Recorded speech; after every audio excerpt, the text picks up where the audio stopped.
What's going on, guys? Harry today for another F1 Championship Season, episode 11 here in Belgium. As you can see, I didn't show practice this time, but as you can see, I did a pretty decent practice. So hopefully we can improve now for qualifying and get pole position to get another race win. Of course, Belgium's a good track, it's got a rouge on the that brilliant hill.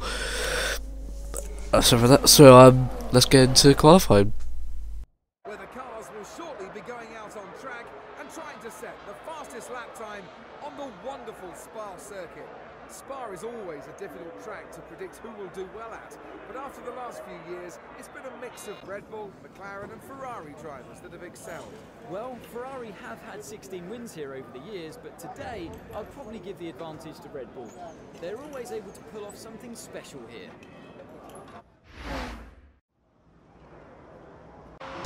So as you can see here, we are going to go with a 3-1 setup. Need some downforce, but it's going to be a bit annoying in the straights. Yeah, let's get into the lap now. DRS cross the line, start the lap. So I hope you've been enjoying these. I say this every time. I hope you enjoy these F1 videos. There's only 8 left now to do. Next up, Monza, Italy. Hopefully we can do well there. I'm not sure though, because it's basically straights that track. So we might have a bit disadvantaged. So we head up Peru, so you need to carry as much momentum as possible. Peru, just keep accelerating through all of it. Then you get DRS activated. We hit about 210, it's not that bad for a Renault engine. But we go a bit deep in the process. Might have lost a bit of time there. Hopefully we didn't lose that much as we go through this right-hander now, heading down the hill now. So you go up the hill, then you start heading back down, so yeah. And then this right-hander is a bit annoying. So you can get understeer through there, and also oversteer. Then this left-hander is a bit annoying as well. Get understeer through there a lot. Just a lot of these corners are really difficult to take. Like this one up now is okay, I guess, but it can be awkward at some points. Like you'll see later. So of course we're on the option tyres, soft compound tyre for this race. So I also want to say I should next video up should be co-op in Canada. Hopefully I can win. It's my favourite track, my best track, so fingers crossed. And then next couple of days should just have some normal career mode. Might have a new game up on my channel. Well, I still have a new game, so I'm streaming, but I have some 6 Siege on my channel. Don't know, have to wait and see. So just heading through here now. As Russell is the fastest, the initial pace of 151.5, I think. So just hit the brakes as we head through the bus stop chicane now. Head through there, exit out, DRS, heading down the start finish straight. Can we beat that time from Rosberg? Just about, we just about beat it. And then Raikkonen beat this. So now here we're down to 4th. We're currently still 1/10 off Raikkonen in this middle sector, but we're faster, so hopefully we can gain in this final sector now. I don't know if we can, but we're low on fuel as well, so we have to be quick. So see if we can come here towards the first stop chicane again, hit the brakes. Good exit through there. DRS activated. Can I beat the lap time? No, but it moves me up to 3rd. I move ahead of Bottas, which is good. So we will start 3rd on the grid in Belgium, which is good, I guess. Like, I tried my best. Like, Mercedes were there. I was ahead of the Mercedes, but the Ferrari's just a ridiculous pace. Like, they seem to be pretty quick. So, sorry about that. So we will go on to the race in a minute, guys. So I'll see you in a bit. It's Sunday and that means it's race time here in Spa for the start of the Belgian Grand Prix.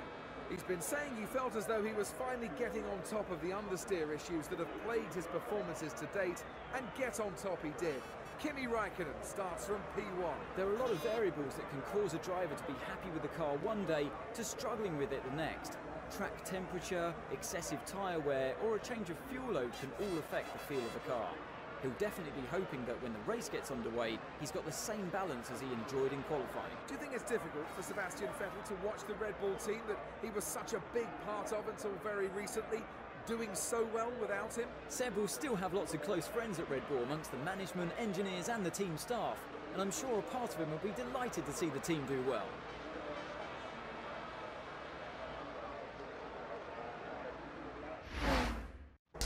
So you can see here now we have to put lap 5 or 6 for set prime tyres, which will take us to the end of the race as usual.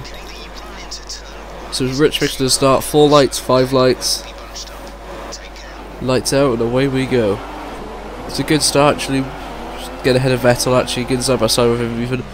On the brakes later, then squeeze Raikkonen out there, goes a bit wide, panicking, makes contact with Rosberg there.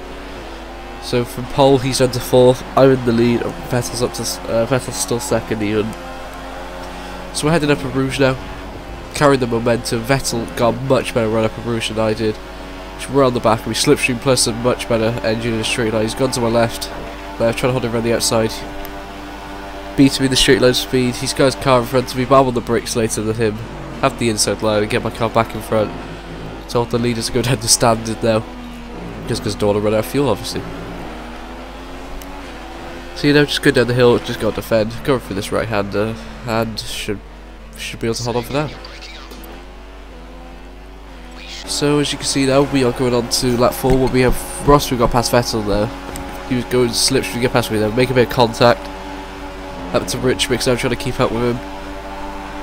Vettel's going to try and make a move I think, but Sparks coming off Rosberg's car there. I'm on the brakes later than him though. Trying to leave him the space. We make the touch and Rosberg's around and he's taking out Raikkonen in the process and we get DRS. So I'll show you a replay now. See, I don't know, I think that's my fault. I don't think I gave him the space. Like, look how much space I gave him, guys. I'll take that as my fault. So yeah, it's a mistake by me there, and not giving him enough space. So yeah. So you see, at the end of this lap now, we are coming in for a set of prime tyres now. We got Vettel around the back of me now. He's actually going up my inside now into this left-hander. So we just got to follow him through here now. And I just hope we can get on the brakes later than him. Sparks come off Vettel's car now. As we get on the brakes later than him, dive bomb him. We have the inside line. So we get from, he follows us into the pit lane along with Lewis Hamilton now, as Bottas stays out. Hinge pit lane now, pit limit to 49 miles per hour. Hamilton's the first one in his box. Let's see how it's going to work. Of course, because of this stupid game, I get held up by Hamilton, I fall behind Hamilton. I still come out in front of Vettel, but I lose a place, so Hamilton's a bit annoyed. So Hamilton's jumped both of us in the pits now. 2.5 second stop. So we exit out the pit lane now. As we come out in 6th, yeah, just in front of Maldonado even. So we're kind of Rouge now. After that, of course. Get a good exit out of a Rouge, DRS off Hamilton. Trying to close the gap, but he's just got DRS on the driver for our B team in Carlos Sainz in the Toro Rosso, hasn't pit yet.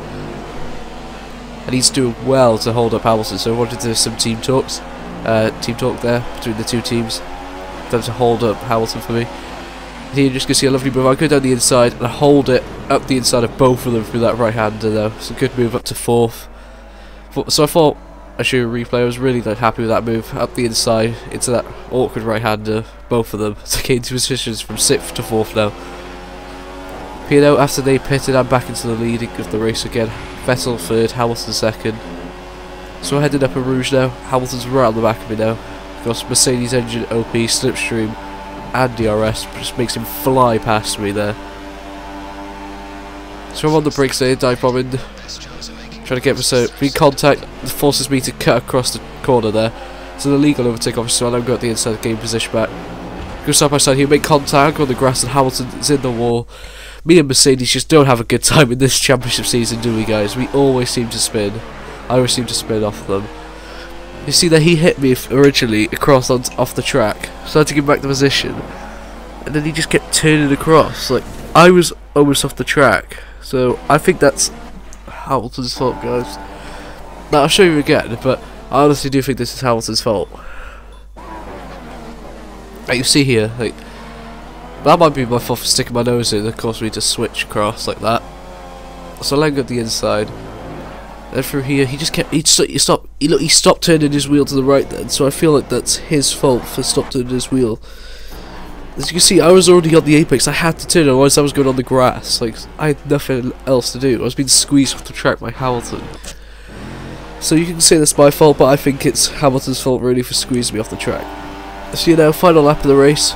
Going up a Rouge, both Bottas and Vettel go past me. I dive bomb down the inside of Vettel though.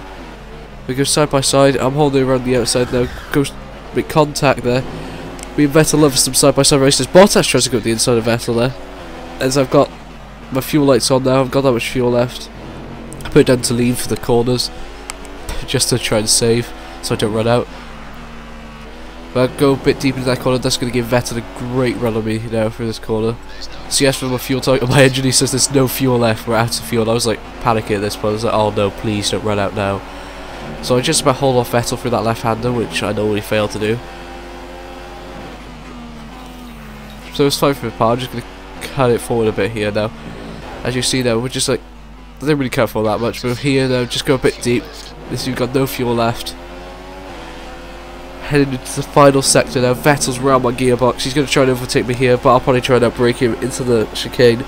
He's going on my inside again now. He's taking the lead on the final lap in the final sector. I've got literally no fuel left, but can I keep up with him? Sparks coming off the back of his car. I'm on the brakes later from... I'm on the brakes way later from miles back. Checker flag's there. I give him the space just about. Exit the corner in front of him. DRS, he doesn't have it. Hold off. Take the checkered flag to win in Spa, to win the Belgium Grand Prix, to make it 2 race wins in a row.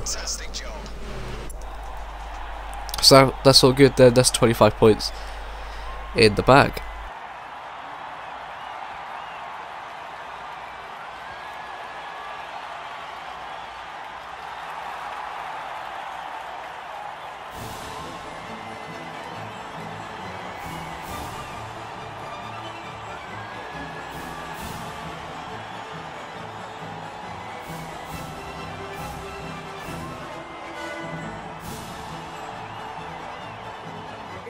Was a great drive from Daniel Ricciardo today. It's a well-deserved race win. So as you see here, it was okay. Kvyat did get another good result. He got 8th again. He dropped out of a position from where he qualified.